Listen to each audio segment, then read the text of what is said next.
Selamat datang di Ermo TV.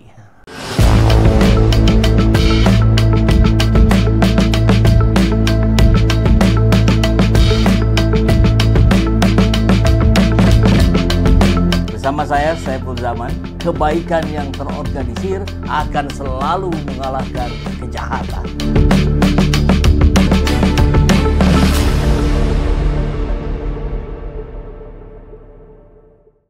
Bismillahirrahmanirrahim. Assalamualaikum warahmatullahi wabarakatuh. Waalaikumsalam warahmatullahi wabarakatuh. Pak Gusmiadi, saya manggilnya Bang Goben nih. Iya.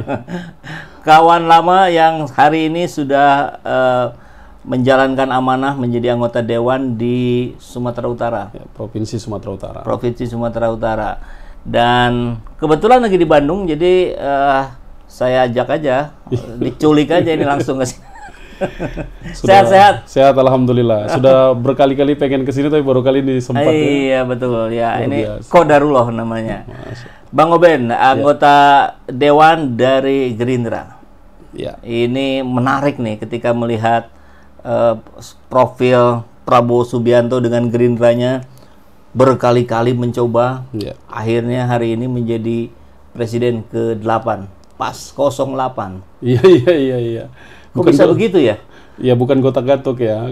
Tampaknya memang ada kecenderungan begitu. Iya. Luar biasa. Dan ya saya kira kalau tadi bicara qadarullah ya kira-kira begitulah dalam bab ini ya. Kira-kira begitu. Iya. Nah, berapa ya? 2014 2019 ya. 2019. Menjadi capres dan di 2024 menjadi presiden. Ya. Apa yang Bang Goben lihat dari perjuangan seorang Prabowo yang terus mencoba, gagal, coba. Tahan banting. Itu barangkali satu kata yang mewakili fenomena Prabowo Subianto. Dan saya kira apa yang kita lihat dari Pak Prabowo dengan semangat yang jatuh bangun itu menginspirasi banyak orang harusnya. Nah, itu dia maksudnya. Saya memiliki banyak referensi ya.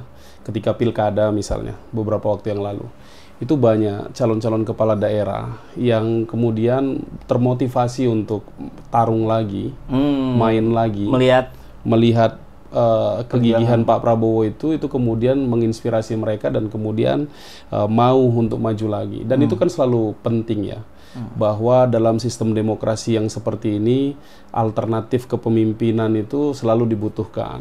Banyaknya calon pemimpin kita itu akan memudahkan masyarakat untuk memilih. Nah, kemauan politisi yang gagal dan kemudian bangkit lagi, itu ya itu terakumulasi menjadi pilihan-pilihan bagus lah buat masyarakat. Dan Pak Prabowo menjadi pembenaran untuk semangat seperti itu, walaupun kemudian di level daerah, saya kira gitu. Karena biasa kita memang membutuhkan contoh ya. Contoh yang dekat dengan kita, sosoknya ada, sehingga mudah kita melakukan apa ya istilahnya imitasi terhadap yang dilakukan oleh beliau. Nah, ini saya bocorin sedikit ini karena saya dengar Bang Goben ini sedang menyusun sebuah naskah ya, naskah buku yang judulnya Prabowoisme. Apa itu? Prabowoisme itu? Ya, saya banyak diskusi dengan teman-teman, termasuk juga teman-teman yang turut membantu ya untuk merumuskan naskah itu. Prabowoisme itu kan bukan dari Pak Prabowo sendiri ya, maksudnya ingin disebut sebagai Prabowoisme apa dalam konteks gagasannya gitu. Tapi kita yang melihat Pak Prabowo dari luar ini itu mengamati secara mendalam tentang sepak terjang politik Pak Prabowo Subianto. Kita belajar sejarahnya sejak dari orang tuanya, kita belajar tentang perjalanan politik Pak Prabowo dari Partai Golkar dulu, ya kan? Betul. Atau kemudian sebelum itu sebutlah terasing di 98 begitu ya, dan kemudian kembali lagi ke Indonesia dengan gagasannya untuk kemudian ikut konvensi Partai Golkar dan kemudian mengikuti suksesi politik bersama Bu Mega, bersama Hatta Rajasa, bersama Sandiaga Uno dan kemudian bersama Gibran gitu. Dan selain itu narasi yang dibangun Pak Prabowo itu dari awal sampai hari ini itu konsisten itu. Apa itu? Yang mananya itu? Ya, tentang bagaimana cara membangun Indonesia ini.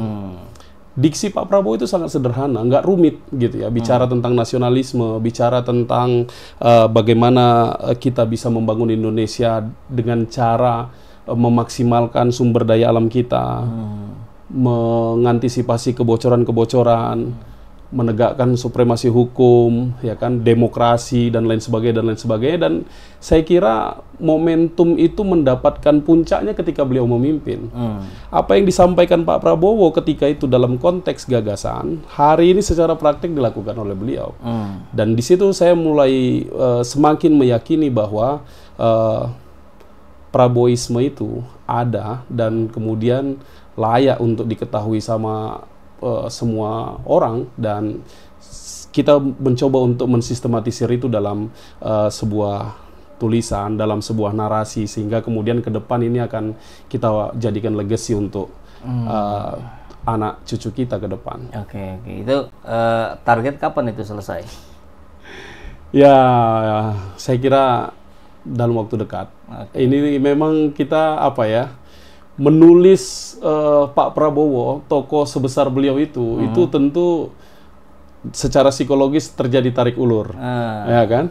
Terlebih saya kader Gerindra gitu, itu tentu tidak sesederhana itu untuk bisa mengeksekusi apa yang menjadi pikiran kita dalam konteks etika politik, etika berpartai sebagai kader Gerindra gitu. Apalagi ada kebijakan-kebijakan yang baru terus gitu kan. Bulan lalu ada Danantara, terus kemudian ada ini. Nah, itu harus masuk semua barangkali. Ya, diantaranya begitu. Untuk semakin mensistematisir, merasionalisasi apa yang disebut dengan Prabowisme itu. Tapi dari semua yang dilakukan oleh Pak Prabowo ini semakin menunjukkan konsistensi.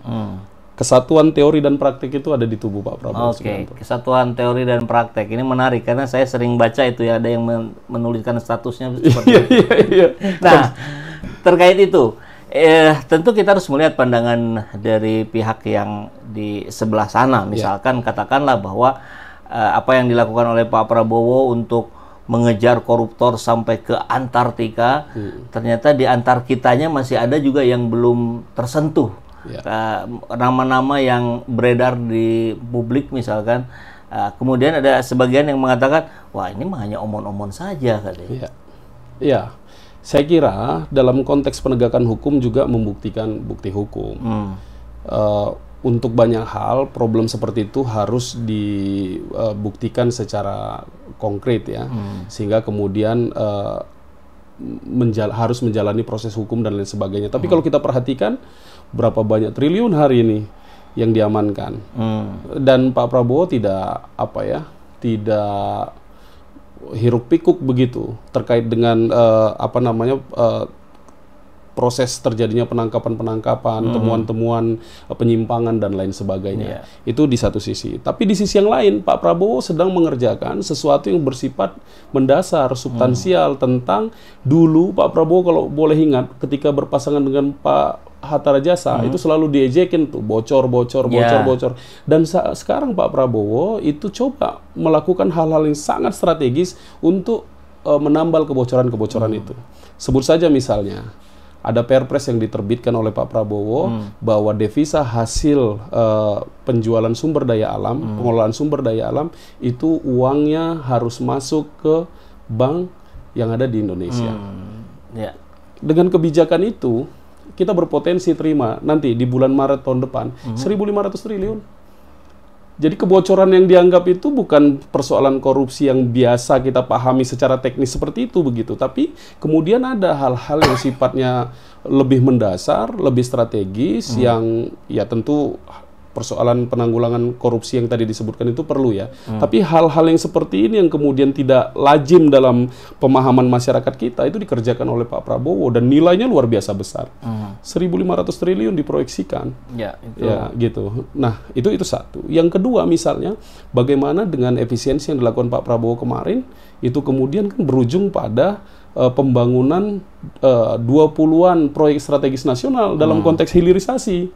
Gitu. Selama ini sumber daya alam kita dikeluarkan ke luar negeri, nilai tambahnya diperoleh oleh pihak luar negeri, ya kan, asing begitu. Tapi ke depan itu 20-an proyek strategis nasional yang berujung pada hilirisasi sumber daya alam kita itu kan masuk ke kita, gitu loh. Jadi luar biasa. Dan itu memang belum terasa di hari ini mungkin ya. Tadi dikatakan Maret tahun depan ini. Ini ada butuh kesabaran berarti dari rakyat untuk melihat gerakan Prabowoisme ini. Ya kita selama ini kan Kang memahami bahwa problem Indonesia ini sangat besar.